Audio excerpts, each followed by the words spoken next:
கதவுகள் உதைத்து திறக்கப்படுது.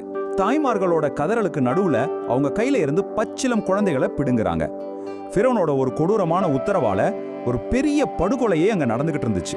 ஆனா இந்த எல்லா குழப்பத்துக்கும் நடுவுல ஒரு குழந்தைய மட்டும் கடவுள் காப்பாத்தினாரு, யாரும் எதிர்பார்க்காத வகையில. அந்த ஒரு குழந்தை தான் ஒட்டுமொத்த எகிப்தோட தலையெழுத்தையே மாத்த போகுது. இது வரலாறுல ரொம்ப முக்கியமான சம்பவங்கள்ல ஒண்ணு. உலகத்துல பாதிக்கும் மேற்பட்ட மக்களால மதிக்கப்படுற ஒரு தீர்க்கதரிசியோட வாழ்க்கை வரலாறு. அவரோட பேரு மோசஸ் அல்லது மூசா. ஆனா அவரோட பயணத்தை பத்தி 2 முக்கியமான நூல்கள் 2 வேற வேற கோணத்துல சொல்லுது.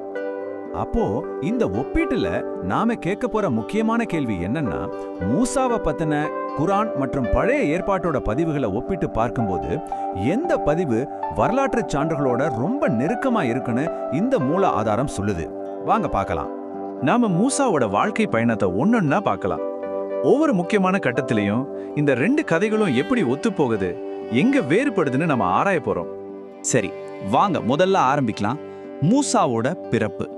இங்க தான் இந்த 2 கதைக்கும் நடுவுல முதல் சுவாரஸ்யமான வேறுபாடே வருது. ஃபிரௌன் ஏன் இவ்வளவு கொடூரமான ஒரு உத்தரவை போடணும்? இங்க தான் பாருங்க, 2 கதைகளும் வேற வேற பாதையில போகுது. குரான் படி பார்த்தா அது ஒரு தீர்க்கதரிசன கனவு. ஆனா பழைய ஏற்பாடு என்ன சொல்லுதுன்னா, அது முழுக்க முழுக்க ஒரு அரசியல் பயம்னு சொல்லுது. சரி, அந்த குழந்தைய காப்பாத்தினது யாரு? இந்த ஒரு சின்ன விஷயத்துல கூட 2 கதைகளும் வேற மாதிரி சொல்லுது. குரான் படி அது ஃபிரௌனோட மனைவி ஆசியா. பழைய ஏற்பாட்டிலேயோ அது ஃபிரௌனோட மகள். இந்த சின்ன வித்தியாசம் கூட கதையோட மொத்த உணர்வையும் மாத்துது இல்லையா? இப்போ நாம மூசாவோட வாழ்க்கையில நடந்து அந்த பெரிய திருப்பு முனைக்கு வர்றோம். அதாவது அந்த எரியிற புதர், அந்த தெய்வீக அழைப்பு. இந்த பெரிய பொறுப்புக்கு மூசா எப்படி ரியாக்ட் பண்ணாரு? இங்கேயும் பாருங்க, 2 கதைகளும் வேற வேற சித்திரத்தை காட்டுது. இந்த அற்புதங்கள் எல்லாம் யாருக்காக நடந்தது? குரான் படி பார்த்தா இது ஒட்டுமொத்த எகிப்து மக்களுக்கும் ஒரு பொதுவான அழைப்பு, எல்லாரும் ஒரே கடவுளை நம்பணும்னு. ஆனா பழைய ஏற்பாடு என்ன சொல்லுதுன்னா, இது இஸ்ரேல் மக்களை மட்டும் சமாதானப்படுத்தி அவங்கள மூசாவை பின்தொடர வைக்கிறதுக்காக நடந்ததா சொல்லுது. நோக்கத்திலேயே ஒரு பெரிய வித்தியாசம் இருக்கு பாருங்க. குரான்ல மூசாவுக்கு இந்த பெரிய பொறுப்பு கிடைச்சதும் அவர் உடனே பிரார்த்தனை பண்றாரு. பாருங்க, அவர்கிட்ட ஆணவமே இல்லை, மன அமைதியும் மக்கள் தம் பேச்சு புரிஞ்சுக்கிறதுக்கு தெளிவையும் தான் கேட்கிறாரு. எவ்வளோ ஒரு பணிவான தொடக்கம்! இந்த 2 பதிவுகளையும் கொஞ்சம் பாருங்களேன். ஒரு பக்கம் குரான்ல மூசா பொறுப்பை ஏத்துக்கிட்டு அதுக்கான உதவிக்காக பிரார்த்தனை பண்றாரு. இன்னொரு பக்கம் பழைய ஏற்பாட்டுல அவர் தயங்கி தனக்கு பேச வராதுன்னு சொல்லி வேற யாரையாவது அனுப்ப சொல்லி கேட்கிறாரு. ஒரே தீர்க்கதரிசி தான், ஆனா மனநிலை 2ம் எவ்வளவு வித்தியாசமா இருக்கு பாருங்க. இப்போ கதை அதோட உச்சக்கட்டத்துக்கு வருது. அதாவது ஃபிரௌனோட நேரடி மோதல்.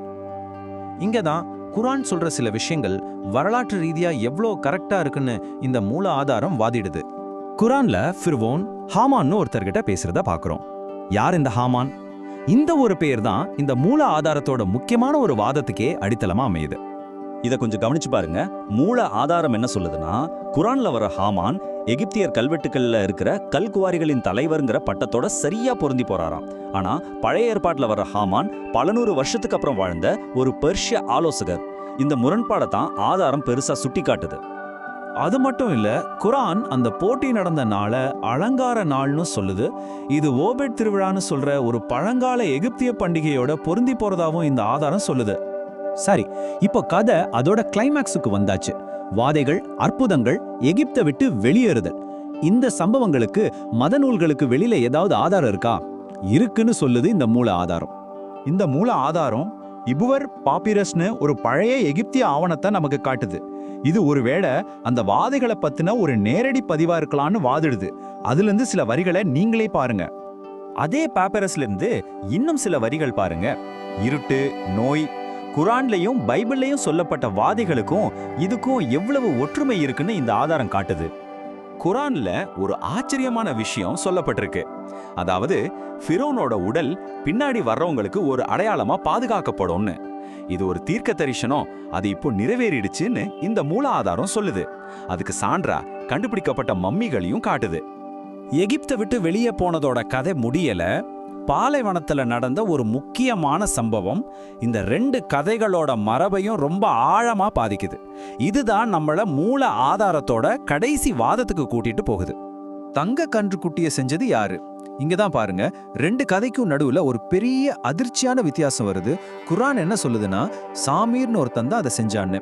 ஆனா பழைய ஏற்பாடு தீர்க்கதரிசி ஆரோனே அதை செஞ்சதா சொல்லுது. இது ஆரோனோட கேரக்டரையே கேள்விக்குள்ளாக்குற ஒரு விஷயம் இல்லையா?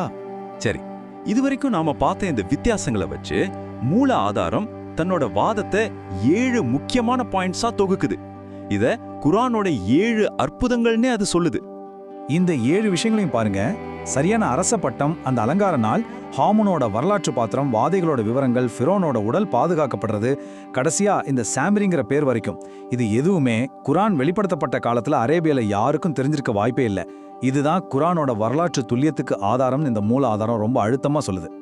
கடைசியா இந்த மூல ஆதாரம் கேள்விய நம்மகிட்டே திருப்பி விடுது. நாம யாரு மாதிரி? மூசாவோட அற்புதங்களை பார்த்ததும் உண்மையை ஏத்துக்கிட்ட அந்த மந்திரவாதிகள் மாதிரியா, இல்ல எல்லாத்தையும் கண்ணால பார்த்த பிறகும் மறுத்த ஃபிரோன் மாதிரியா? இது நமக்கு ஒரு நேரடி சவால். அப்போ இந்த ஒப்பீட்டை நாம இந்த ஒரு கேள்வியோட முடிச்சுக்கலாம்.